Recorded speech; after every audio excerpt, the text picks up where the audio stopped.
Ang pagiging tapat at loyal sa isang relasyon ay hindi lamang pagpapakita ng respeto. Ito ang pundasyon ng tiwala at pagmamahalan sa mundo ngayon kung saan napakadaling magtago ng lihim at magsinungaling. Ang pagpili ng tama ang nagtatakda kung mananatiling totoo ang isang relasyon. Ano nga ba ang tunay na kahulugan ng pagtataksil?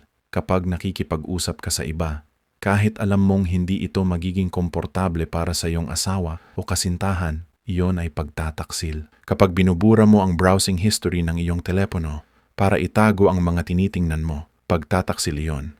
Kapag mas binibigyan mo ng atensyon ng iba kaysa sa iyong kapareha, malinaw na pagtataksil iyon. Kapag nagdadagdag ka ng mga random na tao sa social media dahil lang sa maganda ang kanilang profile picture, kasama iyon sa pagtataksil.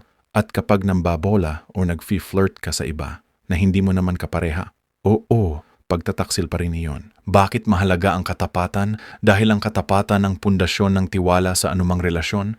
Kapag sinira mo ang tiwalang ito para mong hinayaang gumuho ang isang tahanang matagal ninyong itinayo, ang katapatan ang tunay na anyo ng pagmamahal.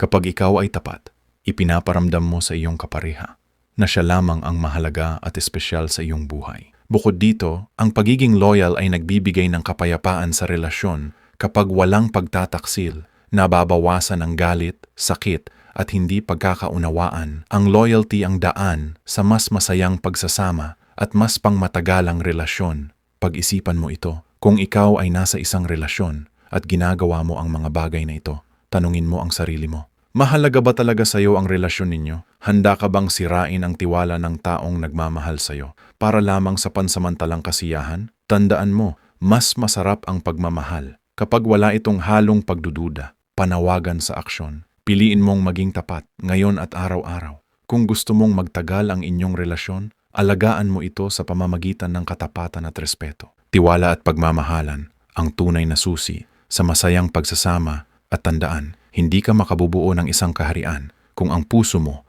ay patuloy pang naghahanap ng atensyon sa iba. Piliin mong magpakatapat dahil ito ang tunay na anyo ng pagmamahal